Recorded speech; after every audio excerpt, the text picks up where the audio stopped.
Assalomu alaykum. Bugun seshanba har galgidek UzReport telekanalida tezkor chaqiruv loyihasining navbatdagi soni efirda. Azizlar, biz boshladik, siz esa tomosha qiling. Eksklyuziv xabarlar hali oldinda.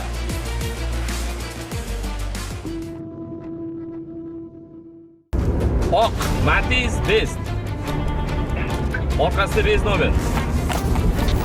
Bektemir tumanidagi asosiy yo'ldamiz va bu yerda aynan yo'l patrul xizmati inspektorlari tomonidan Matiz rusumli avtomashina to'xtatildi. Uning esa orqa tomon davlat raqam belgisi yechib olingan ekan. Nima uchun oydinlik kiritamiz?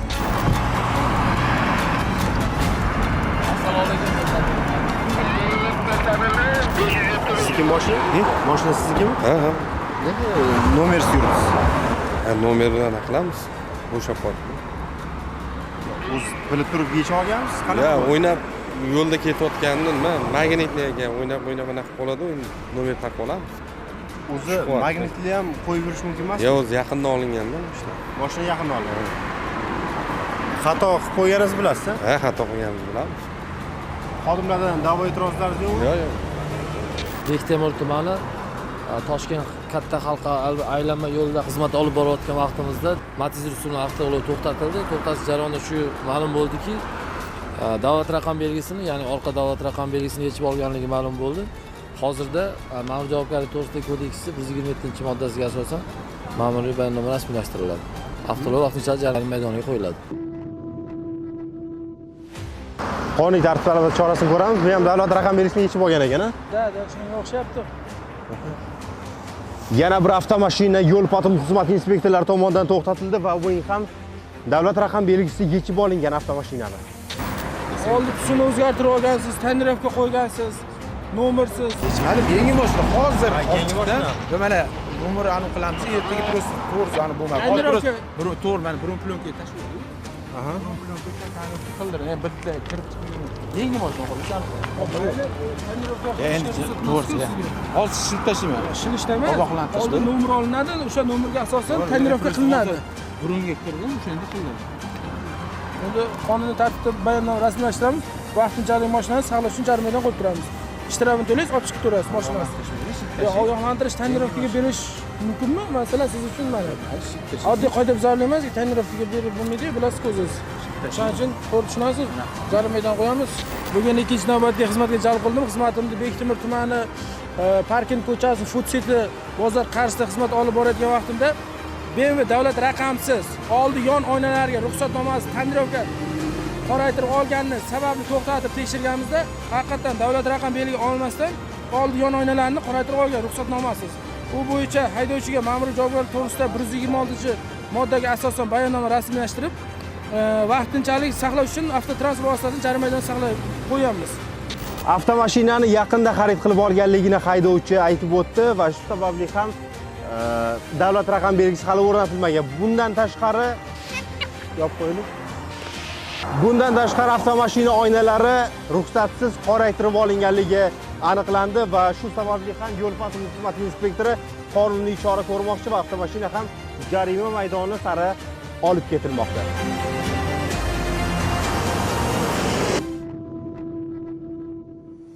Atrofda o'z qanaqa holat aniqlandi? Hozir o'sha tungi klublardan birida xodim yordam so'radi. Mas fuqaro ichib olib turib, qonuniy talabini bajarmayotganligi bo'yicha shu bo'yicha hozir joyiga keldik. Holat bo'yicha o'rganib, qonuniy chora ko'riladi. Biz voqea joyidamiz va atroflicha o'rganamiz, kuzatib boring. Uyimiz ham Yo'q, ekan. Qo'lingiz iltimos sizdan. Qo'lingiz Yo'q, bunaqa bo'ldi. qilmasdan gapirsang eshitaveraman hamma narsani. Boshqa joyda ko'rish bo'lsa gaplashib olamiz. Agar xodimni menga qarang. Kafening aqronalari aytdi, sigaret chakyapman dedim. Bo'ldi, aka, shu to'lang chiqing, yo'q deb. Isbotsiz bormi? Kafega sotilgan. Isbotsiz bormi? Siz xodimga tazyiq o'tkazyapsiz hozir. Sotilgan deysiz, tuhmat qilib birinchidan, ikkinchidan gaplashib olaman, yolg'iz sen bilan deysiz. Nima? Xodimga Qayerda u gapni gapirdim? Hozir isbotlab bering. Mana qaytarib beraylikmi? Qaytarib bering, bo'ldi. Qaytarib. Javobini berasizmi? Javobini beraman. Yolg'iz gaplashib olamiz sen bilan deganingizni? Yo'q, men unaqa gap gapirmayman. Hozir gapirdingiz-ku. O'g'il bolamisiz? O'g'il bolaman. Isbotlab beraman. Musichadek begunoh mana bu shaxs hozir o'zini oqlayapti. Vaziyatni yana ham ko'ramiz. Bo'ldi, aka, uchaman siz ham kiyib oling, prosta ko'rsatingizmi men yo'qlardan kelgan odamlarga. Просто qarshilik ko'rsatib otilyapti, xodimga qarab otilyapti. Bo'ldi, boshqa hech qanday muammo yo'q. Xodimga qarshilik ko'rsatdimi? Ha, xodimga qarshilik ko'rsatyapti. Ha? Qo'l otyapti. Bu yoq o'zini himoya qilish kerak-ku. Bo'ldi, tushuntiryapman, gapga tushunmayapti. Qaytarib qo'lini qayirib olib chiqdik. Bo'ldi, boshqa muammo yo'q. Rahmat. Kelib qaraganimizda o'sha mast fuqaro ichib olib, bag'ir chaqirib, janjal qilib, xodim qonun talabini bajarmaganligi aniqlandi. Holat bo'yicha bildirgi asosida profilaktika inspektoriga topshirildi qonuniy chora ko'rish uchun.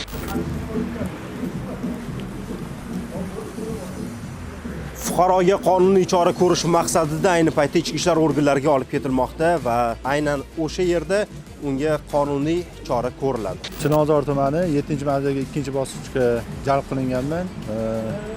Xizmatim davomida shu narsa ma'lum bo'ldiki, Chinozor tumanining tungi klublarining birida mast holatdagi fuqaro ichki ishlar xodimlarining qonun talabini bajarmasdan, ya'ni jamoat joyida jamoat tartibini buzganlik aniqlanib, holat yuzasidan tuman ichki ishlar bo'limiga olib borildi va qonuniy chora ko'rishi ta'minlanadi.